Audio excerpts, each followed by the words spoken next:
বলি পাথর এবং গাছ কেটে নেওয়া এটাকে চোরাকারী বলে। কেন চোরাকারী বলবো, এখানে কিন্তু আপনারা জানেন কাঠের ব্যবসা যারা করেন তাদের লিগ্যাল ব্যবসায়ী আছে, তাদের একটা সিস্টেম বলে দেওয়া আছে, যেটা বন কর্মকর্তার অফিস থেকে তাদের একটা পারমিশন নিতে হয়, সেই পারমিশন নিয়ে সেভাবে লিগালি তারা উডটা নিতে পারে। বাট আনফর্চুনেট এনাফ আমি বলবো, আমরা যারা বান্দরবনে আছি আমরা দেখছি, আমি স্পেশালি এখানে এই সেক্টরে আসার পরে আমি খেয়াল করছি যারা এই ব্যবসাটা কাঠের সাথে ব্যবসার সাথে জড়িত তারা রাতারাতি বড়লোক হয়ে যেতে চান। ওনারা 1 ট্রাক যদি লিগালি নিতে পারেন 10 ট্রাক ইলিগালি চলে যায়। আপনি জানেন কিনা প্রতিদিন অন্তত পক্ষে 24 থেকে 30 ট্রাক সেগুন কাঠ বের হয়ে যাচ্ছে বান্দরবন থেকে প্রতিদিন। এর মধ্যে এটা হচ্ছে লিগালি বের হচ্ছে, আর ইলিগালি যে কত বের হচ্ছে এটার কোনো হিসাব নেই।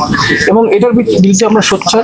ডিফরেস্টেশন যদি হয় আমাদের সমস্যা নেই, আমি বিজিবি সারা জীবন আমাকে এখানে থাকতে হবে, আমার বর্ডার গার্ড করতেই হবে।